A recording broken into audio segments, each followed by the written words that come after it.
toast what have been made. We'll work, we'll build from it. So we'll find a way to strengthen the initiatives of the provinces in working with them. So that's the, in a nutshell, what you say door to door. And this is important because the Canadian Association of Petroleum Producers has said, just tell us what the price is. Because here's the irony, it's already factored into their model, but the fact that there's no price on it means it's just extra profit. So they're prepared to pay, but nobody in the government has said you have to pay. So we need a government that says, pay X for every ton, and here's a shocking statistic. Even at $30 a ton for polluters, what's the price on a barrel of oil? Anybody want to guess? If you follow my tweets, you'll know the answer already.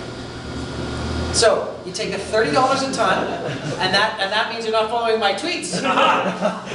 25 cents on a barrel of oil.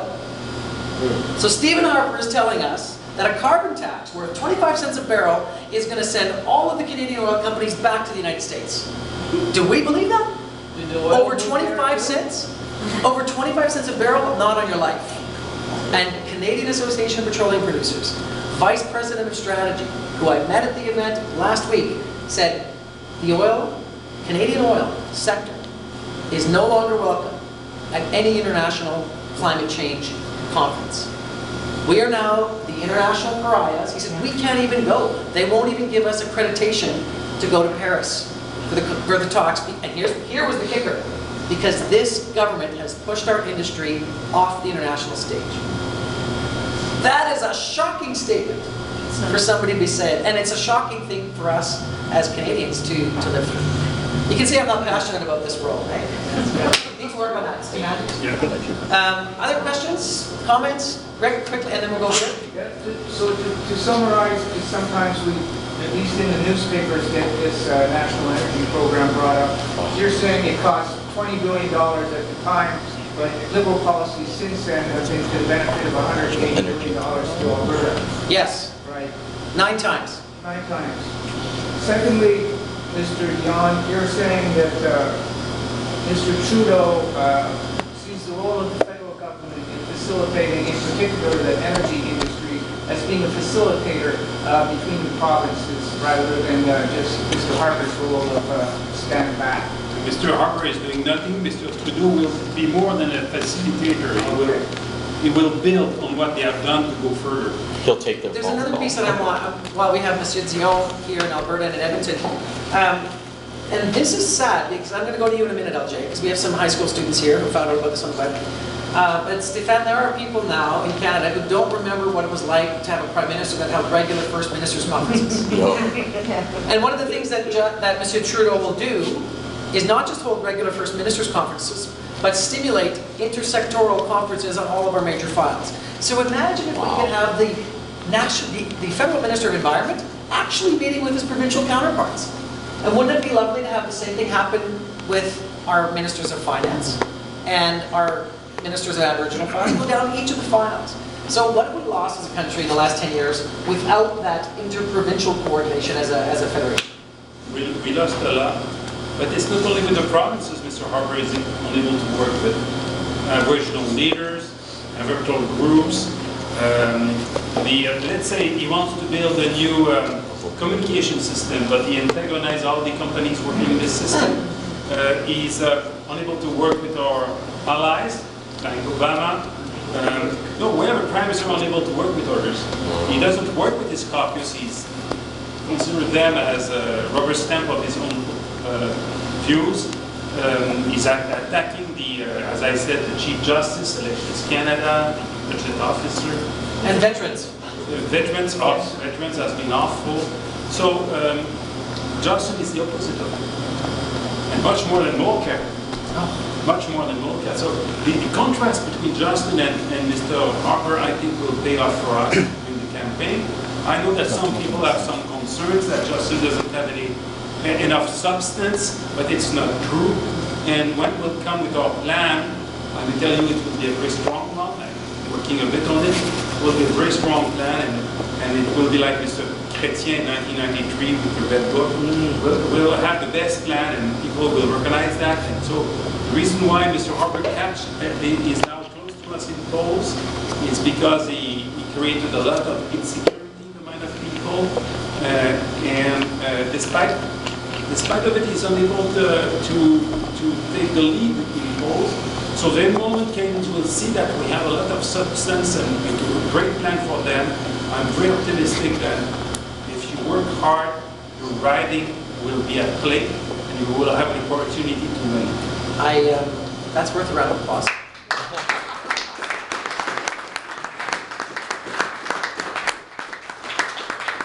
We will wrap up in a few minutes so that you have time to visit. Let me share with you some interesting statistics, because I think it's better to use the sun to open people up than it is to use a fierce wind. And I saw this meme come across Instagram or something, and it stopped a whole meeting that we were having, and it got passed around with the Liberal Women's Commission on last Friday.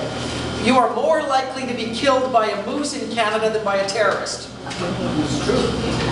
Crime statistics over the last 15 years in our country have gone down. 1966. Not up.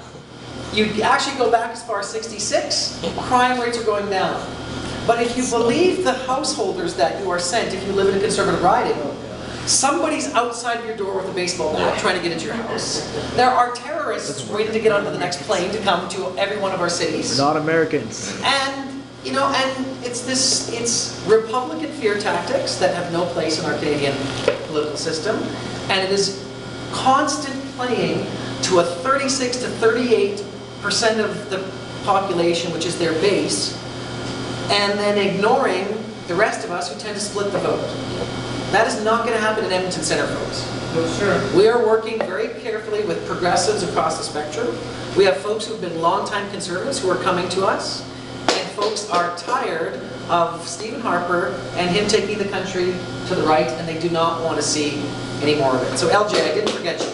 Yeah. What's your question? So, I mean, I guess that's with the system that's been set up in Alberta, I think we've been suffering from fluctuating oil prices long enough, right? My father's affected, since he's a machinist, and the machinist industry is currently sort of gradually affected by the fluctuating oil prices.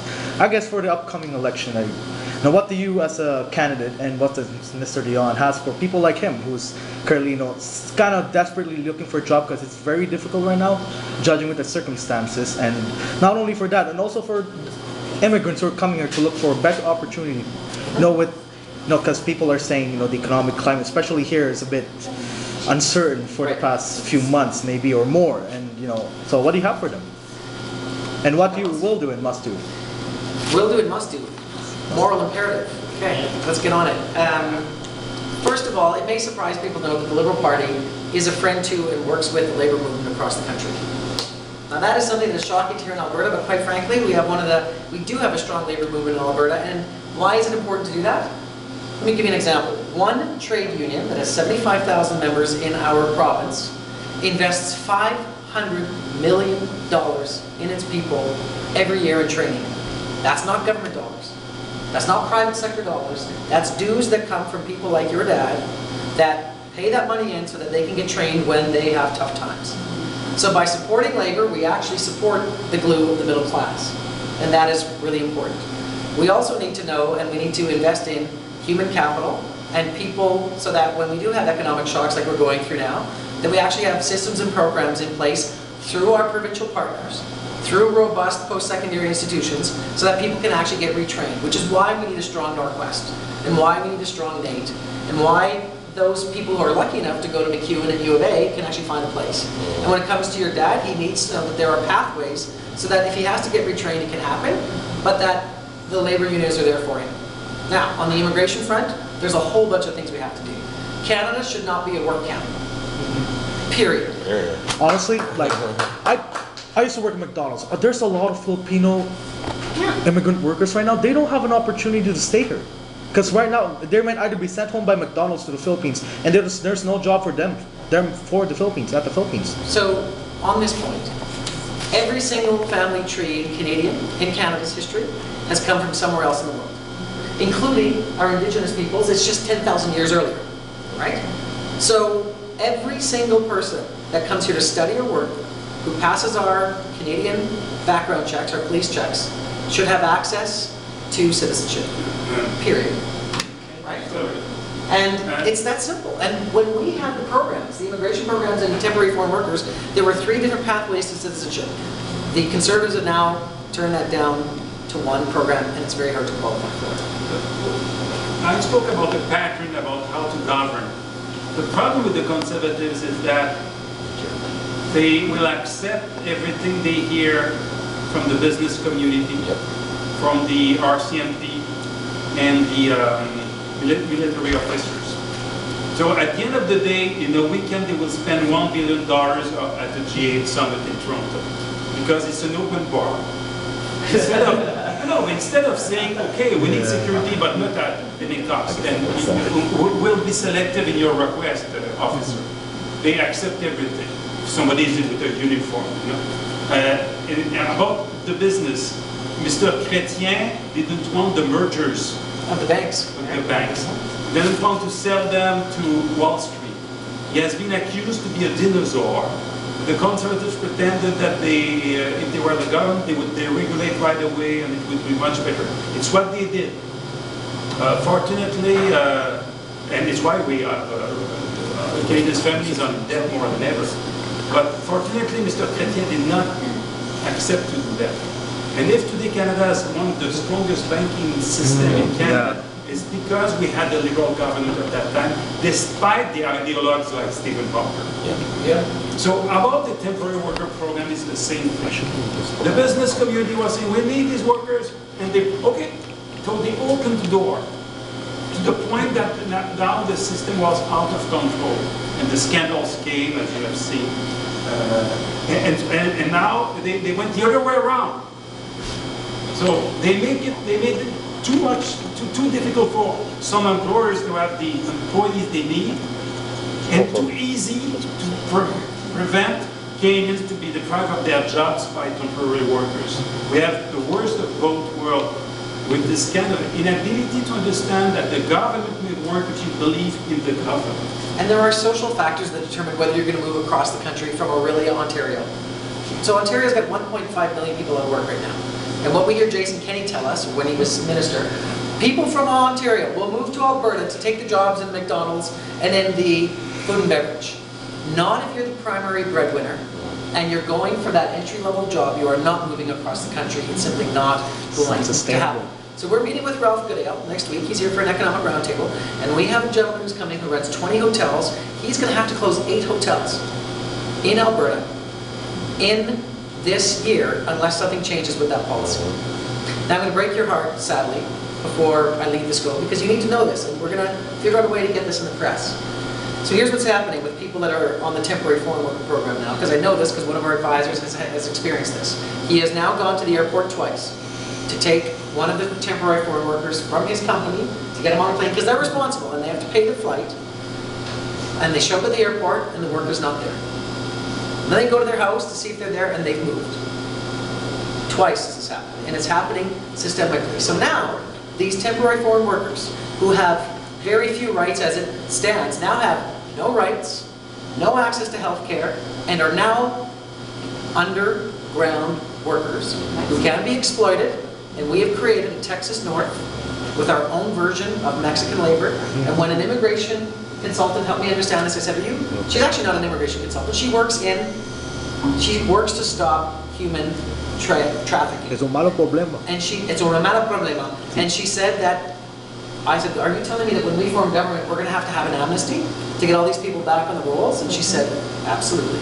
So this is the kind of social systems that are broken when you have a government in place that doesn't believe in the power of the government and comes at it from a libertarian perspective, which is any size of government, more than the military, the police. If it was a libertarian perspective, it would be even better. That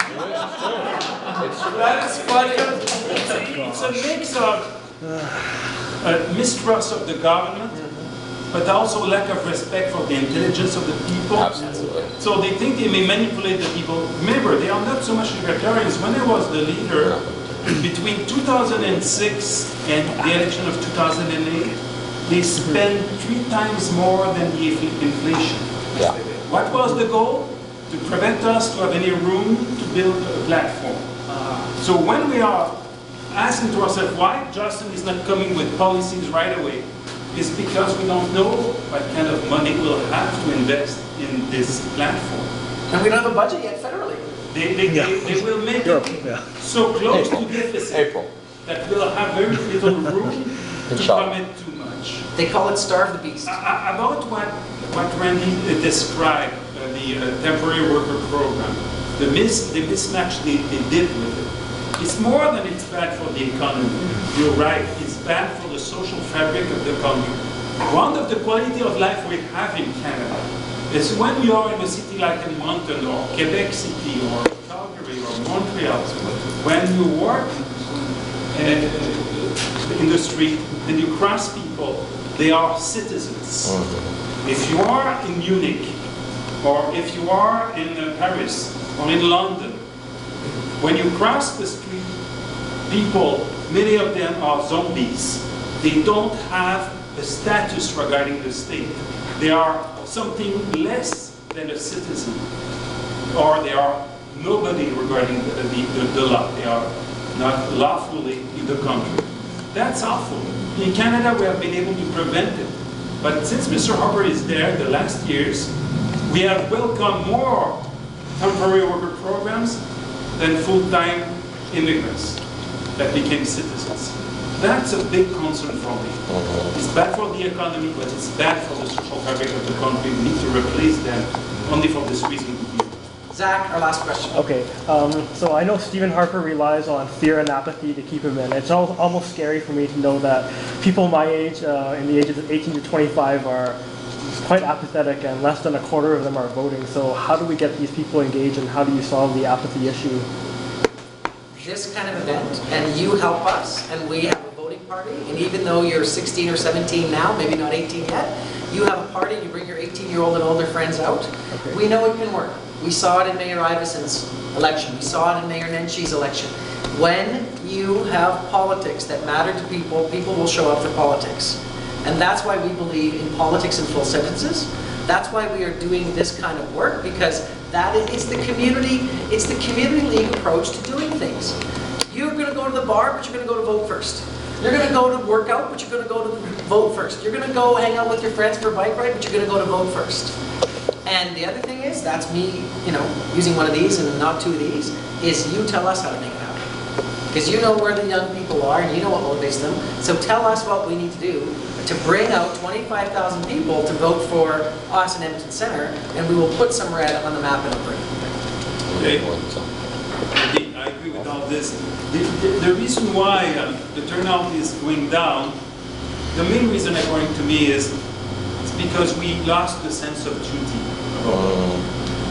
Our parents, my parents, and my generation, we have been taught that to cast your ballot was a duty of citizen. If you're a citizen, you do it. If you don't do it, you should feel ashamed. There are people that are risking their life around the world to have this right, we enjoy it, we use it. But when I go now in high schools and I say this story, I see the eyes not only of the students, but of their teachers, that they never heard this argument. What? They never heard this argument. They are not aware of it. Yeah. Oh, it's a duty. It was a duty at that time because the churches were telling us to go voting, the unions. So you had a kind of environment that was leading you toward going, and if you were not casting your ballot, your neighbors would know, and it was a kind of a shame. That does not exist anymore. To the opposite, some people are saying, oh, it's cool to not vote, they are all the same. When a young person tells you that they are all the same, ask this person, did you look at the programs of the parties? I remember at the election of 2000 between Mr. Chrétien and Mr. Stockwell. Each time people said, oh, our parties are all the same. I said, no, because if it's Mr. Stockwell, they will go in the war in Iraq. Oh, then people were convinced that parties were not the same. So we need to dismiss this argument that parties are the same. We are very different than the Conservatives. I would have won in 2008. Canada would be very different today than it is now after so many years of Mr. Harper. The choice between Trudeau and Harper will be key. We have an opportunity to convince the young people because Justin connect with them as never a politician has been able to do that in Canada for decades. When I was the leader and I was going in a Tim Hortons, the young lady was giving me my ice cappuccino, didn't know who I was. I would have said I'm Napoleon Bonaparte, she would have believed me. When Justin goes, everybody wants to be in a selfie with them. So the challenge will be to be sure that these young people that know Justin and are impressed by him will vote for the first time of their life. That's the challenge. You should not miss this one. I count on you to bring all your friends. Mesdames et messieurs, chers amis, if you think that as a country, as a city, as a riding, we can do better, then we need your help. We need your time. We need your energy. We know that you paid some money to be here. Yes, I'm going to ask every single one of you to be a volunteer. At the very least, come and vote. And if you don't live in the riding, we need your help. We need your support. It is because of great Canadians like Stephane Dion who come before that somebody like me decides it's worth it and that the country matters enough and that you matter enough. Because quite frankly, I'm just a name on a piece of paper. I will represent your concerns in Ottawa, but we really are doing this for the Canada that can be. So I want to thank, on behalf of all of our members of Edmonton Centre, Monsieur Stephane Dion for being with us this evening. Mesdames et messieurs.